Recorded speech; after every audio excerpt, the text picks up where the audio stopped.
This is Agriculture Today, and I'm Shelby Varner with the K-State Radio Network.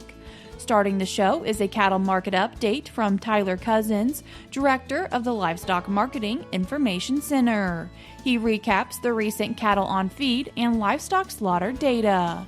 Kansas 4-H Program Coordinator Amy Collins keeps the show rolling as she discusses an upcoming photography opportunity for 4-Hers and a career video contest for youth.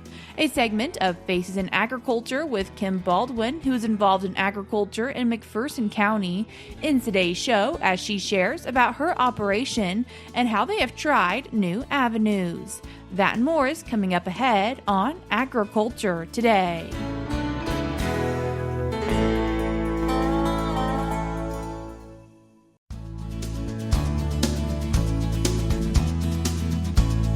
You're tuned in to Agriculture Today, and we start our Monday show with the cattle market update from Director of the Livestock Marketing Information Center, Tyler Cozzens. Tyler, thanks for joining us today. Thanks for having me on. I appreciate it. Tyler, recently we got the cattle on feed report, and what was some data you saw in that report? Yeah, kind of one of those key reports that we're always looking for once a month on the cattle side, this cattle on feed report. And so this report is as of March 1st. Inventory levels there. So starting off with some cattle on feed, the actual number of cattle on feed as of March 1 was 11.5 million head. This was actually down from a year ago, just marginally 0.2%. So the cattle on feed report as of March 1 was within the range of estimates, which were expected to decline about 1.5% or to be even potentially even with a year ago. So the actual cattle on feed for March was at the upper end of the range and slightly above the average pre-report estimate. Now, looking at cattle placements in February, placements were actually up 3.7% from last year to just over 1.6 million head. Placements actually had a pretty wide range of pre-report estimates ahead of the pre-report. So they were actually ranged from down just over 3.5% to actually up 5%. Placements being up 3.7% from last year was within the range of pre-report estimates, but well above the pre-report average, which was expecting placements to be largely unchanged from a year ago. So although placements were above a year ago, the comparison, we have to keep in mind that this comparison was to one of the lowest placement numbers that we've seen for the month of February in about a decade. Now, switching over to the marketing side of things, cattle marketing is in February. We're actually down 6.8%, almost 7% from last year to just over 1.5 million head. Average pre-report estimates were actually expecting marketings to be down about 7.5% in February. Actual marketings were on the higher side of pre-report expectations, but we're still within the range of pre-report estimates. So kind of overall, this cattle on feed report could be viewed generally as neutral, as placements, marketing, and actually on feed numbers were within the range of pre-report estimates. Now, kind of looking ahead, we'll get that next cattle on feed report for as of April 1, and this will be one to kind of be of interest, largely because it provides those quarterly breakouts of steers and heifers in feedlots. And so analysts will be looking at the percentage of heifers on feed to see if there's any information that it provides as far as potential indication for heifer retention to rebuild the herd. And Tyler, what was another report we saw last week from the USDA NASS? Yeah, so last week, one of the other reports that we got is that monthly livestock slaughter report. So kind of watching that, and the reason I'm kind of looking at that a little bit closer is just cow slaughter, right? Because we're seeing the tightest cattle inventory in over 75 years. So, cow slaughter is one of those data points that we watch to provide us as far as a gauge on potential culling rates in the herd, and also provides us insights to any potential retention of cows for breeding side of things. So kind of some bigger picture context and discussion here on cow slaughter, I think, is necessary to kind of point out here. So in 2025, total cow slaughter was reported just below 5 million head, which was actually down just over 500,000 head from a year ago, about 11%. So this actually marked the third consecutive year in a row that total cow slaughter has declined. And that's actually the last time total cow slaughter fell below that 5 million head mark was 2005. So more than 2 decades ago. And it actually dipped down to 4.8 million head. And then we actually have to go all the way back to 1963 to see the last time we saw total cow slaughter actually fall below that 5 million head mark. So definitely one of those lower annual total numbers for cow slaughter that we've seen in a number of years. So as a side note, cow slaughter is comprised of both beef cows and dairy cows. So we have to keep that in mind. So we keep this in mind because both of those slaughter rates for beef cows and dairy cows will impact total cow slaughter in different ways. But regardless, the decline in total cow slaughter in 2025 came largely from decreased dairy cow and beef slaughter. So in 2025, dairy cow slaughter decreased to 84,000 head, about 3% to just over 2.6 million head. Now, dairy cow slaughter has not been this low since 2008, when it was actually reported about 2.6 million head. Now, in 2025, beef cow slaughter was reported a larger year-over-year decline of just over 500,000 head, or about 18% to 2.4 million head. So the last time we saw beef cow slaughter dip this low was in 2015, when it was just over 2.2 million head. So kind of looking ahead to 2026, cow slaughter through the next 2 months, through the first 2 months of the year, were down in January and February from last year. The declines were driven primarily by lower beef cow slaughter. Dairy cow slaughter will be one of those items that we need to watch here in 2026, especially given that the dairy herd is the largest it's been in a few decades. It's sitting at about 9.6 million head. So one of the larger levels there. So we're kind of watching that dairy cow slaughter side of things, how it might impact overall total cow slaughter. And with these decreases in cow slaughter, what else is it impacting? Yeah, so one of those other things that we kind of impact, and we kind of talk about this and look at that cow slaughter side of things, is because it's that's kind of one of those avenues on the supply chain where they supply just overall lean beef product for ground beef products that you see in the grocery store. So looking at that, kind of keeping an eye on this with the tighter total cow slaughter, what we're seeing is actually those tighter supply numbers are actually supporting overall slaughter cow prices.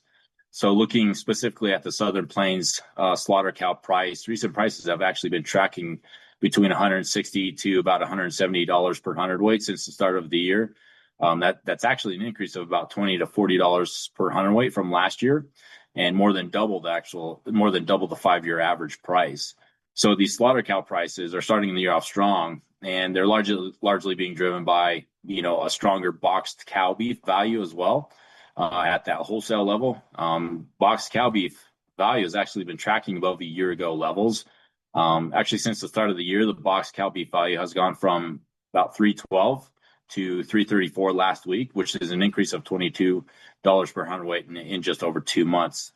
Now, for comparison to the same time last year, this boxed cow beef value was actually $40 per hundredweight lower than what we were seeing last week. So a lot of the support for this boxed cow beef value has come partly from prices for wholesale boneless 90% and 50% lean beef that we've actually been seeing track above year ago levels since the start of the year. So last week's price for the 90% lean beef was actually $430 per hundredweight. So that's actually up $28 or 7% from the start of the year, and approximately $60 per hundredweight or 16% above the average that we saw compared to the same weeks last year. Now, kind of breaking out the 50% lean price there, it's actually risen $21 per hundredweight from the start of the year to last week's price of $160 per hundredweight. This is actually an increase of about $40 or 41% compared to the average a year ago. So prices for 50 and 90% lean beef above a year ago to start 2026 is definitely notable. These 90% lean beef prices rising about 35 cents per pound since the start of the year, from $4 to $4.35 per pound. This is well above the mid $3 per pound price range that we saw last year. 50% lean beef prices were at $1.78 last week. That's an increase of nearly 40 cents from the start of the year, and more than 60 cents higher than what we saw last year. So these strong prices to start the year for lean beef product signal strong demand for ground beef prices. So kind of wrapping up some of that ground beef discussion, in February, USDA's Economic Research Service reported that retail ground beef prices were at $6.90 per pound. So although retail ground beef prices are quickly approaching that $7 mark, seeing that rise in that retail ground beef price does signal that consumer demand for ground beef appears to be remaining very strong here as we start 2026. So kind of overall, kind of wrapping up this retail beef price discussion, these strong ground beef prices, approaching that $7 mark, are largely indicated, signaling that strength that we saw in 2025 has continued into the start of 2026. So as I kind of mentioned, the retail ground beef demand in 2025 was quite strong, and we've seen a lot of that strength continue into 2026. Kind of looking a little bit more broadly at retail beef prices, the February retail beef price, all fresh retail beef price, was reported at $9.36 per pound. So we're quickly approaching that $10 mark for the all fresh beef price, and I think this is key to kind of keep in mind, because when we look at the demand index that LMIC calculates, all fresh retail beef demand index to finish 2025 was the strongest on record that we've seen in the last 2 decades, almost 3 decades. We actually saw a pretty substantial jump, about 10 points in the index, and we haven't seen a jump quite that high in about 10 years. And actually, probably the closest would go back to about 2003 to 2004 to see a similar increase in our overall beef demand index. But I think we have to keep in mind that was that increase over 2024. But if we look at that increase over the last 2 years, that increase has actually been about 18 points. And so that's a substantial gain in just overall demand, right? And so keeping in mind that we're seeing all fresh retail beef prices approaching $10 and just the tightest domestic supplies that we've seen, a lot of the economic factors at play here are very supportive of just overall demand holding very strong as we start 2026 here. So watching that quite closely to see how the consumer reacts to just these continued higher prices and their willingness to purchase beef at the retail store.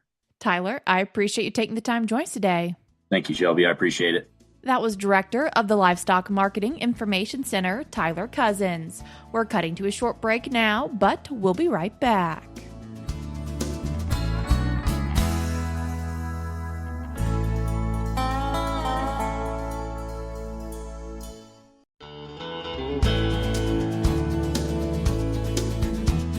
You're tuned in to Agriculture Today, and we continue our show discussing some opportunities when it comes to 4-H with Kansas 4-H Program Coordinator Amy Collins. Amy, thanks for joining us today. Thanks for having me. Amy, what is an upcoming photography event for 4-Hers? One of our most anticipated and popular photography events we offer through the year is called Shutterbugs. And this year, that event is going to be held in Manhattan on April 11th at the Midwest Dream Car Museum. What is the purpose for holding this event? We work with an incredible group of people who comprise a photography committee, and they help us teach and facilitate events across the state of Kansas.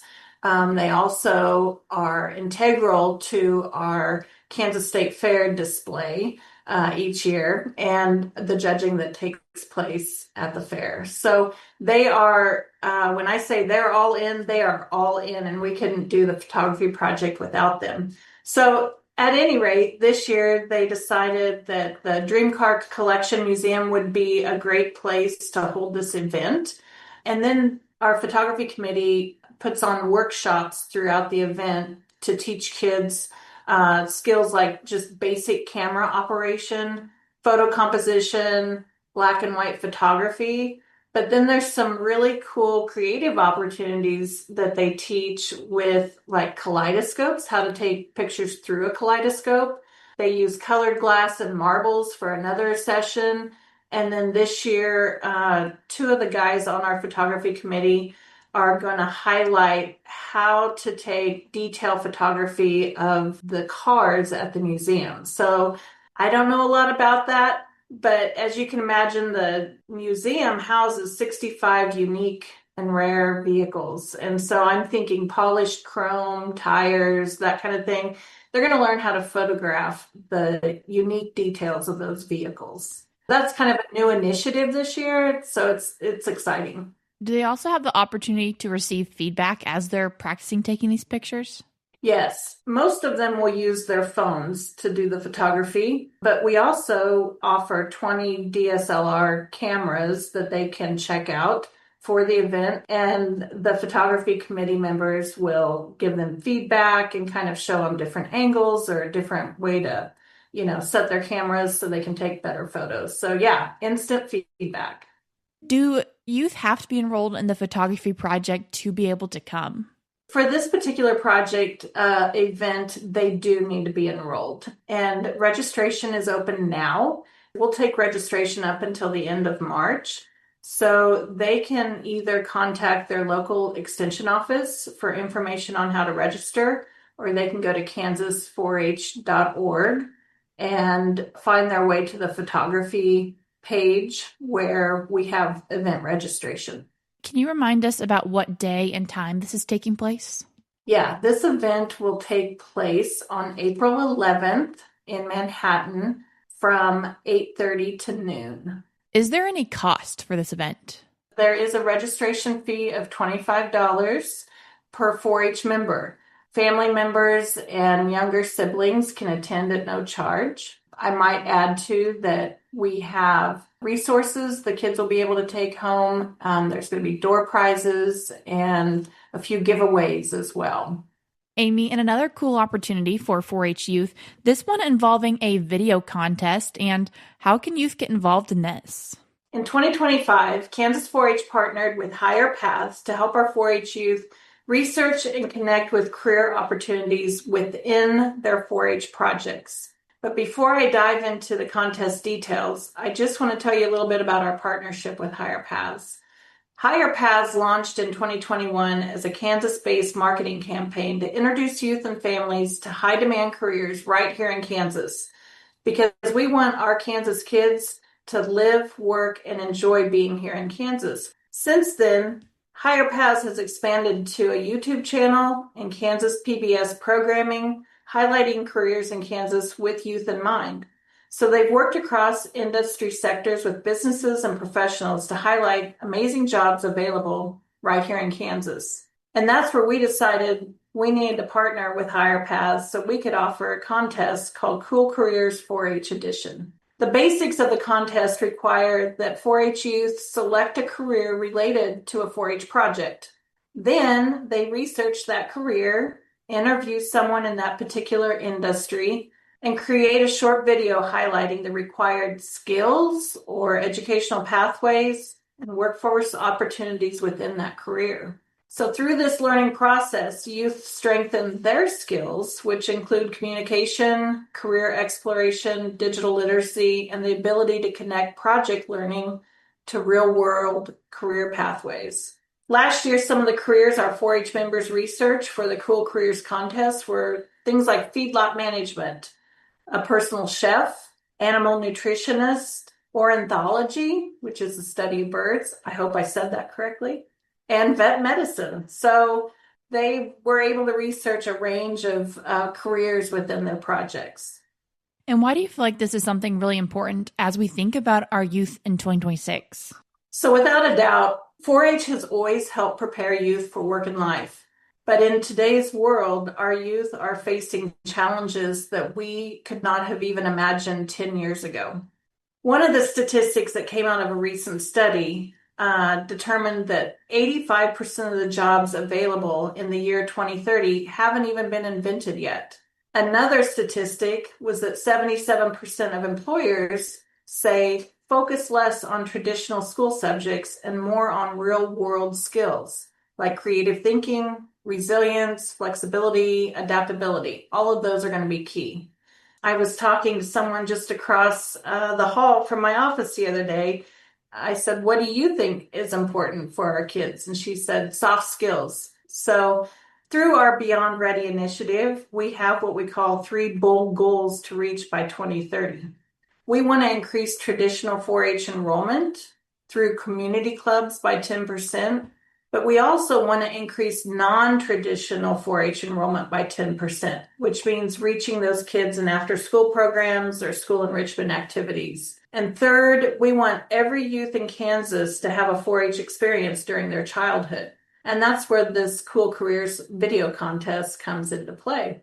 We want our older youth to research these careers within their 4-H projects, do the video, highlight the career, so our younger youth can then watch those videos and learn about those careers as well. So it really comes down to peer-to-peer influence and older youth working with our younger youth.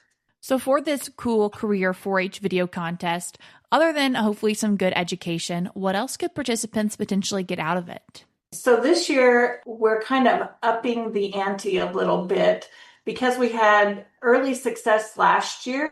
We're going to expand the Cool Careers contest statewide in 2026. So it's going to open up to all 4-H and non-4-H kids ages 10 to 18.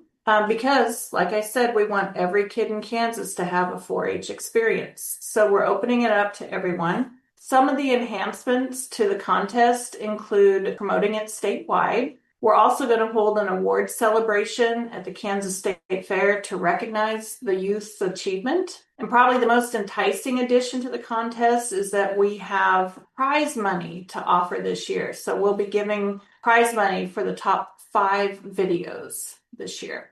If people are wanting to find out more information, how can they do that, Amy? You can go to kansas4h.org. Under educational experiences, we have project-based events. And right there, we have career exploration, and it highlights the contest. Maybe an easier way, though, would be to contact your local extension office and talk to an extension agent there locally about the Cool Careers contest. And when are videos due for this? Videos are due August 1st. Amy, as we're kind of on the downhill slide a little bit of school, what are things that maybe 4-Hers or people who want to be involved in 4-H could be thinking about right now? Yeah, so it feels like as school winds down, 4-H gears up. And so right now, everyone has kind of finished their 4-H club days or county club days, and they're looking at getting their projects ready for the county fair, which takes place typically July and August, and then we go into state fair. So most extension offices have a May 1st deadline for projects you have to be enrolled in so you can participate at the county fair. So I would encourage 4-H members to start thinking about the projects they're enrolled in. If they want to change or add any projects, you need to be making those decisions now. And then start thinking ahead on what projects you want to take to the county fair. Because, there's this old adage that everyone's up at midnight before the county fair starts doing their projects. But if you think ahead and plan ahead, you don't have to be up till midnight. Amy, I appreciate you taking the time to join us today. Thank you. I appreciate having me.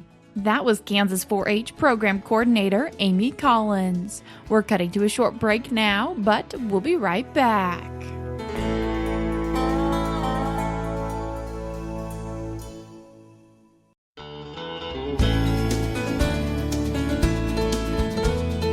You're tuned in to Agriculture Today, and we conclude our Monday show with another segment of Faces in Agriculture. And this week, we're joined by someone involved in agriculture in McPherson County, Kim Baldwin. Kim, thanks for joining us today.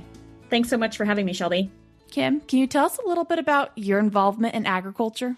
I married into our Kansas farm family. I'm originally from New Mexico, where I was exposed to agriculture and grew up on a flood alfalfa farm. And then we also raised beef cattle, but definitely something very different from what I married into here in central Kansas. On our farm, my husband and I work cooperatively, but separately from my in-laws who farm just a handful of miles down the road from us.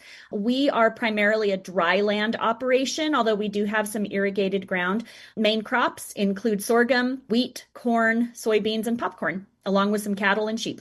And popcorn, not commonly a crop that's involved when people tell us what they're farming. And so how did you go into that avenue? Yeah, so, we were taking a look at the time. Commodity prices, especially for corn, were not the greatest. And we had just essentially dissolved our cattle herd. And so my father-in-law was looking for additional ways to stay busy in the winter months. And the idea came about really one winter evening while he was reading an article about popcorn while he was eating popcorn. And he kind of wondered, why aren't we growing it here? And from there, it's history. It became, an additional crop that spring. We put it in the ground, and Papa Baldi's is what became of it. And what have been some challenges with your involvement in agriculture? Challenges involved in agriculture, obviously the volatility of commodity prices over the years is definitely one. For us and our setup on our farm, I work alongside my husband now. And when I first joined the operation, I provided a lot of that kind of support while also working a full-time job that provided a steady income and health insurance. And, that's a challenge now since I'm here on the farm full-time and not bringing in that steady income or that health insurance. But there's so many opportunities and positives as well. And what are some of those positives? Yeah, so we're able to work alongside, like I mentioned, my husband day in and day out. I really like hanging out with him, so that's a good thing. But it allows our kids also to be really actively involved in the operation and getting those experiences, even though they're not the same, similar experiences that I had growing up on a farm, and letting those kids learn kind of the cycle of life and what hard work means. At the end of the day. As you look forward in the future of agriculture, what makes you excited? When I look at the future of agriculture, I have to look at the next generation. I have to look at those of my kids' age and even younger, and even those who are older, but just looking at the fire that so many of these kiddos, are carrying and the passion that they have with regards to whatever it is in agriculture, right? I'm not the youngest individual for sure. And it's really exciting to see that there's multiple generations coming up behind us. For people who are maybe marrying into a different family farming operation, how do you navigate that? Marrying into the farm, I was actually teaching in Southwest Missouri at the time. So we made very sure that marrying into the farm was something that was going to be sustainable. He was really adamant that I experienced all of the seasons in farming, and taking a look at that within a family unit and recognizing, well, if we have kids, is this something that would be sustainable? Is this something that would work for me? And so we were very intentional when we were dating to make sure that it was going to work. So I made sure to see and experience all of the seasons, even before we even talked about setting a date and making that jump. Kim, if people want to find out more information about your agricultural operation, how can they do that? Yeah, so they can visit our websites. We have two. One is baldwinag.com. That takes a look more at the production side of our operation. And then, of course, papabaldies.com, which is our farm to consumer website, specifically geared towards our popcorn. That was Kim Baldwin, involved in agriculture in McPherson County. I will link the website she mentioned in today's show notes on agtoday.net. That's all we have for you today on Agriculture Today, but we'll be back with more for you tomorrow.